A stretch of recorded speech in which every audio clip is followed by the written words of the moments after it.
This is our group. We really can make of it anything we want to make of it. And I think that it is an opportunity to be in the group as fully as we can. Maybe in some respects to try ways of being or ways of relating to each other that we may never quite have had nerve enough to try before, where in an ordinary life situation it just seems like it's too impossible.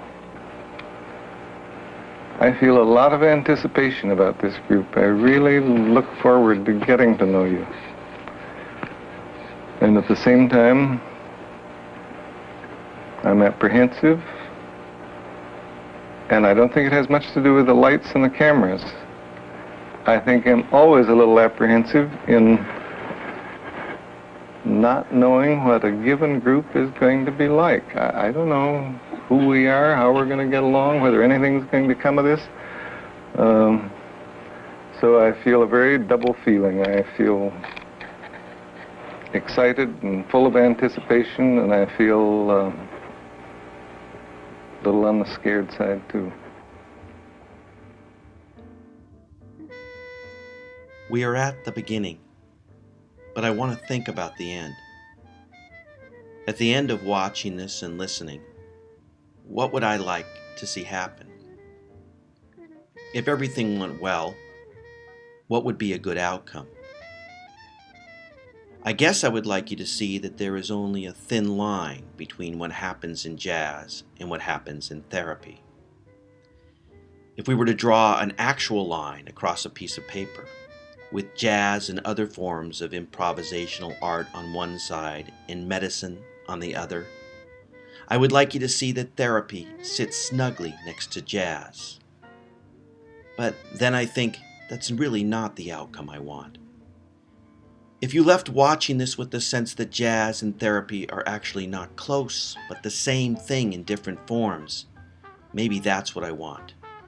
Just watching a process without thinking about one or the other concept. As Bateson says, the map is not the territory, and the name is not the thing. So maybe what I would like is a little less map and a little less naming. Maybe what I'm looking for is to stop thinking about therapy and stop thinking about jazz. Maybe thinking about these things or categories is exactly what I don't want. Maybe I want to look instead at what happens when we don't know where we're headed, yet want to arrive. That might be the outcome I'm looking for. Some understanding of what happens when we welcome uncertainty. Maybe I would like you to think about what happens to listening in such contexts, what happens to relationships, what happens to responsibility. Where does freedom lie, and where do we need to put a frame around freedom? Where is the new actually a bricolage of the past? Where is me, and where is not me? I'm going to begin now. I'm going to show you 2 interviews, one with a couple of jazz musicians, and one with 2 social psychologists, well versed in running group experiences. I hope you will think about the differences and the similarities in what they say. I begin by asking about predictability. Really predictable, you know how it's going to go. In jazz? Yeah. Can you answer that? It would be roughly the actual number of measures in the piece, and that's your frame. You can repeat that, but you always know it's going to be so many bars. And that happens a lot in jazz. Yeah, and for instance, blues are 12 bars long. So blues is 12 bars. Is there anything else about blues that makes it blues? Yeah, there's 3 chords called the tonic, the subdominant, the dominant, and the tonic.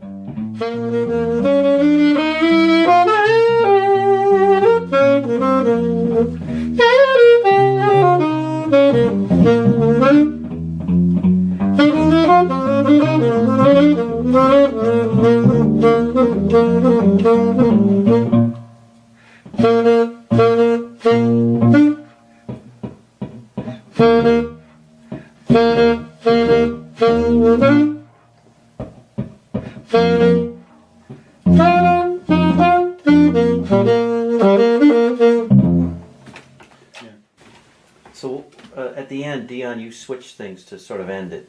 And how So are you that- deciding to do it then? You don't know. You don't know. It's just you can just feel that's where it's going. Mm-hmm. You felt like at that point, That's what was going to happen. right? And how did you know that that was Dion ending the song? I heard it. You heard it. Yeah. Yeah. I mean, and it made sense. Mm-hmm. You know, musical sense. Yeah. You know, and fit within the parameters of the blues. Mm-hmm. And in jazz, there's a lot of standards. Yes. And what is that? Well, there's something called the Great American Songbook, Mm-hmm. and that's really the songs written between 1925 and 1945, 1950, maybe a little later than that. You know, and that comprises the sort of the repertoire, standard repertoire of jazz. Mm-hmm. You know, those kind of songs tend to be, unlike blues, 32 bars long, Mm-hmm. made up of 4 8-bar phrases. And it's really a poetic form. It's A-A-B-A. And what does that structure do for you when you're playing? I mean, how does? It lets lets everyone know how much energy to put into it at certain points. You know. How much energy? The song builds toward a certain point. You know that it's going in that direction. That's how you engage with it.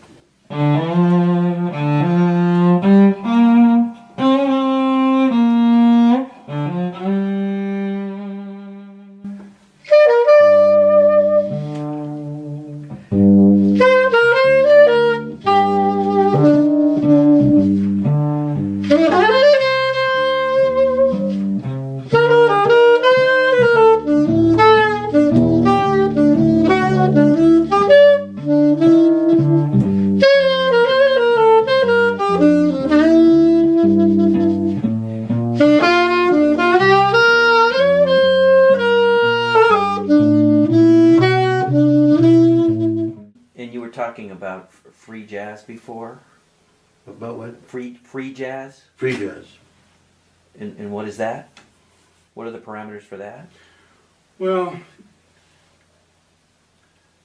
it's up to the composer what the parameters are. It could be something a theme or a motif that you come back to. It could be Yeah, a melody right, you start right. with, and then you just depart from that to wherever it happens to go, and then maybe refer back to the motif or the melody fragment. So that there's no certain amount of bars. No. Not necessarily. There's no certain. There's a key. There might be. I mean, the melody might imply a certain kind of key, Yeah. and then you could depart. You could use it or leave it. Yeah. As you repeat a certain note, it sort of becomes the tonal center. You know. If you don't have that, then you have noise, you have din, you have chaos. If you don't have what? Have some kind of center, some form of coherence. And Dan, you were saying earlier off camera, it's not really free. What did you mean by that? Well, it's not really free because you're restricted to what your instrument will do. For one thing. And Yeah, that's right. and it's restricted to your own habits that you've developed. Yes. For getting from one place to the instrument to the other, or Yeah. certain phrases that that just naturally fall with your fingers. Yeah. So there's a lot of habits, just habits that you bring to it. Sometimes it can be spontaneous, and you'll develop a new technique. But usually you're recycling musical vocabulary that you've built up over years. I can only play one note at a time. He can play 3. Uh-huh. You know.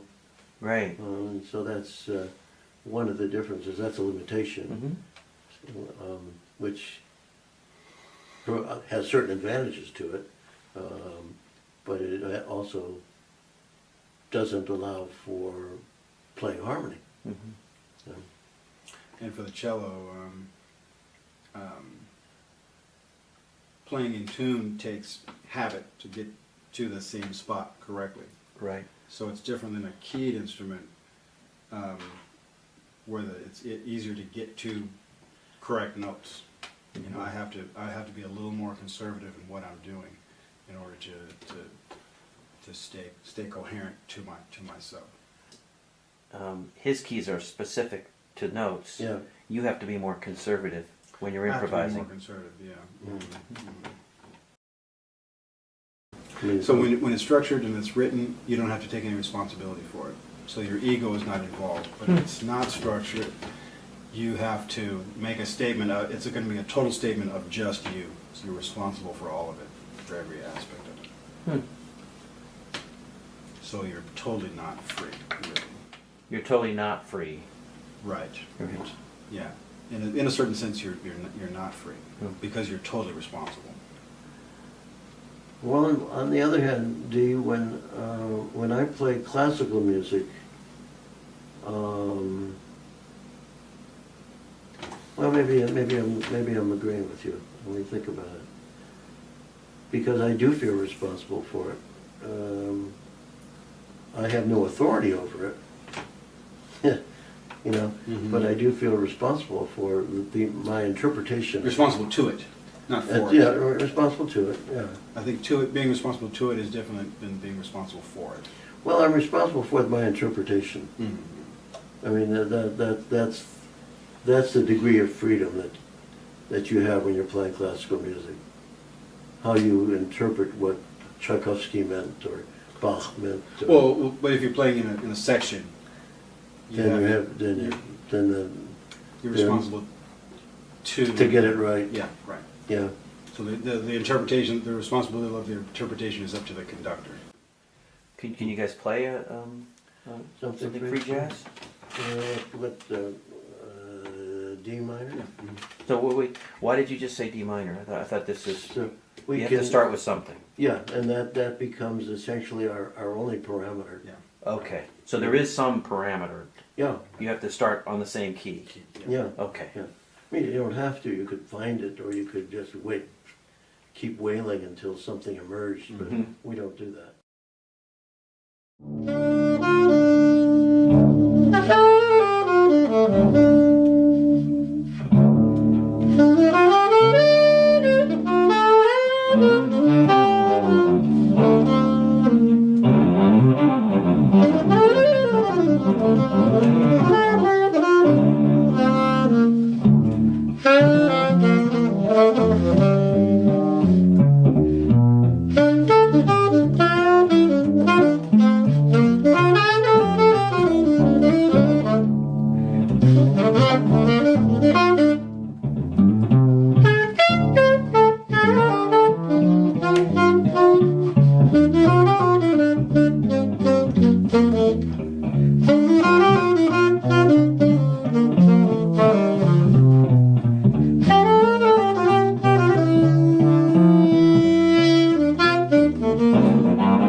You can't play jazz unless you're listening intensely to what the other person is doing, Mm-hmm.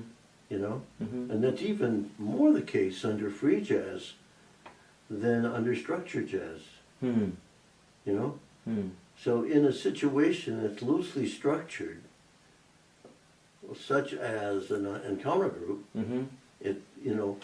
the success of the group or the success of the process is based upon listening empathically, Mm-hmm. you know, and putting yourself in the place of the other. That allows you to somewhat, as I think Dee does, and I think I do, anticipate what the other guy's going to, where he's going, Mhm. where his stream is, Mm-hmm. you know. So, in my experience in doing groups and being in groups, it's always a case that a group is as successful as the ability to take the place of the other. Mm-hmm. And when the group is highly structured, what shifts? There's less anxiety. There's less anxiety about what you're doing. Mm-hmm. That's true. So it's more predictable, and you sort of know what you need to do to be successful in it. Mm-hmm. See, I think that I could make an argument for having an explicit structure to a group. Mm-hmm. And that explicit structure might have a great deal of flexibility in it, Mm-hmm. you know? Mm-hmm. But it probably involves who's in charge, Mm-hmm. you know? Right. And it involves some explicit norms, Yeah. you know? If you do that, then there's a lot of energy left for work. Mm-hmm. If you don't do that, then the group becomes a process group and works on how are we going to be a group, Right. you know? Right. And a lot less can get accomplished in an output sense, in a work sense, you know? So that the nature of the structure can allow or maybe even encourage individual voice. Okay. All right, yeah. Yeah. Right. But then if you're struggling to find out what it is, then there's that energy that's being expended for no productive use, Right. you know? Who's in charge? Whose turn is it to talk? Mm-hmm. You know, and whatever. And it does lead to non-value work, Mhm. non-value added group work.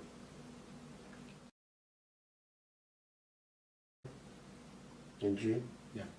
is that okay? Yeah. Or we can just go back to summertime. So let's do something. Yeah. Hmm? It's hard for me to remember stuff today. Okay.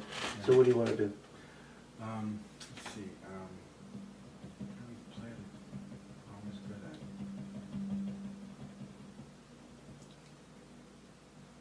Let's try Willow Leaf Flute. Yeah. Well, okay.